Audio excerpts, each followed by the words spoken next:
The key relationship AEW is focusing on right now is New Japan, right? I mean, we had Suzuki in recently. We got the Tease, or not the Tease. I mean, Best Friends Orange Cassidy, formerly in Chaos now. We haven't seen Bullet Club yet in AEW, which I'm kind of surprised by. Now, I know. Well, first of all, are you still Bullet Club? Are you in Bullet Club still? I have. I've still got the signed agreement. So my attorney, no. You know what? Let's get AJ Styles, because AJ Styles was a huge proponent of it, and he called me Office Bullet Club. But I've been inducted, so I can't say that. You know what? But I'm kidding with this, obviously. But no, that's a really good question, because when you look at the pieces of the puzzle of the Bullet Club, obviously Fergal or Finn and AJ, but there's a lot of the pieces of the puzzle around of Bullet Club. I don't know. I know one thing: they can sell a lot of shirts with it. Yeah, so I take it you would be a proponent of the Bullet Club Elite Civil War kind of spilling over. I take it you see money in a program like that. Well, boy, you want to talk to a my world current subject that, was Jeff Jarrett a horseman? Was I not? Conrad likes to get on his high horse, but we've had a lot of fun with it. But Flair said just the other day, of course he was a 4 horseman. But anyway, just that whole, reiteration. And when I think of the 4 horsemen, I do. I think of, Ole and Arn and Tully and Rick and JJ, the original. I was an NWO 2000, and that group that was put together had a lot of potential and opportunity, but there's never going to be another Hogan, Hall, and Nash. It just those original members. So the original members, and that's something at Wrestle Kingdom 9, what was that, 2015, when New Japan had reached out, and I really dug into wanted me and the team at Global Force to bring that Wrestle Kingdom 9 to pay-per-view here in the United States, getting Jim Ross on board, but really digging into the Bullet Club and all it is, and seeing that, okay, they possibly could have gone a different direction when Finn Balor / Fergal Devitt, left, because he was an original deal. But when AJ was in, and then Bucks, and then they added elements, I kind of think 2015 is that peak Bullet Club, but it's also to say who's to say it wouldn't make money in 2021. But man, the reiterations of whether it's the 4 Horsemen and the Bullet Club or NWO or whatever it is, it's tough. It's always been tough. Yeah, and with the Bullet Club AEW thing, I mean, it's no secret that there was real friction there when AEW launched. I mean, Tony Khan even talked about it in the media scrums on Saturday night, how or actually, I think it was on the media call last week. He was like, New Japan hated me, right? I think was the exact thing he said. It takes a lot of politics and ego, right, to work through to make something, I think, like Bullet Club versus the Elite happen in AEW. I know you're not in the room, but what is your take on the reports that the 4 EVPs don't necessarily all see eye to eye creatively, and that's why Tony Khan has been more upfront about taking the book for the promotion recently, because it's a very unique arrangement that they walked into when they started the promotion. Oh boy,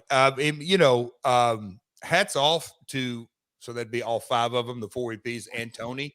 Yeah, just because Cody and to my knowledge, all of those guys had only been talent, and I don't say that. Look, I've been in that role, but when you step into a office role, an executive role, I was lucky and blessed that I grew up son of a promoter, so I got to sort of see both sides from a very early age. It ain't easy. I mean, it is not easy at all. And what you just said, the political landmines, and then there's a lot of pressure. The thing that I hope at the end of the day is that they're all 4 young guys, is that make the in-ring product, their character, their presentation is utmost importance. That's what got them to the dance. And so that's a slippery slope for all of those guys. And I kind of think, me and you probably couldn't go out to eat and figure out if we want the best tasting pizza. We're just going to have a differing opinion. Not saying yours is right and mine's wrong. You're from Chicago. You probably know how to order pizza better than I do. But no, it's very hard. So this business creatively especially is subjective. there is a lot of ways to do it right and a lot of ways to do it wrong. And so I'm glad to hear, or what I heard, that there was a turn in Tony's management style, that he sort of took the reins. Look, I've always been a huge proponent. I've butted heads with previous ownerships and discussions on that. Vince McMahon, the buck stops with him. You don't have to, it eliminates so many different discussions. You look at the WCW time that there was, you can say, here's the head writer, whether it's Russo or Kevin Sullivan, but this guy's got creative control. Wait, this guy's got creative control. So then all of a sudden you got 5 cooks in the kitchen. It's very, very difficult. So I'm glad to hear that Tony, not that he wasn't always the boss, but that he has asserted himself and said, hey guys, I'm running the show my way or the highway. And this business ticks like that. You ask any movie set, whether, not, I don't want to get into the rabbit holes of sports teams or coaching or movies or television shows, but one decisive leader makes everybody's job that much easier and that much more productive. So I take it it sounds like you're impressed by Tony. I mean, he's a first-time promoter, right? I mean, this is the first time in his role for somebody that's never done this before. It sounds like, you think he's making a lot of the right moves. I don't know if I'm speaking out of turn. I mean, sure. I mean, the short answer is no promoter. I mean, I don't even want to pigeonhole it as a promoter. No executive is going to make all the right decisions. He's obviously, his father is obviously a very smart man. And so being in business and looking at sound fundamental, business acumen, if you will, there goes a lot with that. Again, when I look back, and we do this all the time on My World and prepping for My World, when I sort of look back at my career from the Texas or Puerto Rico in the early formative years, and then the territories, and then me going and working for Vince McMahon 93 during that time. And so I got the opportunity to really look at different things and I like that, or I don't like that, form your own opinion. The growth, and here's the real upside is that every TV that's produced, or every pay-per-view that's produced, or whatever it may be, not just Tony, everybody in that organization is going to learn. And so hypothetically, it should get better and better and better. But hats off to them. The industry, how, when you pour hundreds of millions of dollars into an industry that up till they launched to 18. So it is a radical effect when you pour that much money into the industry. So hats off to the Kahn family. And it makes everybody who's a part of this business, I don't say better, but more opportunity. For sure. Well, lastly here, I'll get your thoughts on the headline item, I guess, coming out of Full Gear. Hangman Adam Page. They put the title on him after the 2-year story he got to tell with Kenny Omega. Any thoughts on the decision to put their top title on Adam? It was a slow burn, which I'm a huge fan of. And I'm gonna. I think I shared this with you before we came online. I saw the highlights, and before we clicked on, I wanted to watch some quick highlights of the pay-per-view. I hadn't watched it in its entirety.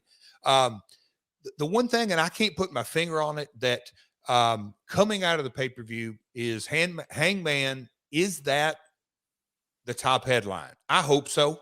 I really hope so. But I say that is that CM Punk, megastar, and Eddie Kingston, Bryan Danielson, they had a lot going on, and I'm not discounting that, but to have a slow burn storyline like that, I think Hangman Page's hard work starts Wednesday. So what do you take away by the fact? Because I don't think you're wrong. Because you're right. I mean, there's some real buzz going on with people that are not Adam Page right now. What do you think we could glean or take away from that observation? I think more than anything, you and I hadn't really thought this through. This is off the top of my head. The real determining factor, and now I'm dating myself, going back, when Vince would make a guy a champion, or his real work starts. Now he's had a long, 2-year story, and they've weaved that story in and out, and hats off to all of them. But Hangman Page's real test starts Wednesday. the company is on his shoulders, and look at people around him right now. Punk, Danielson. I mean, we could go down all the way down the line. So the pressure's on. Hats off to him. It is, to have the patience with that storyline, I think is really cool. But the work starts Wednesday for Page.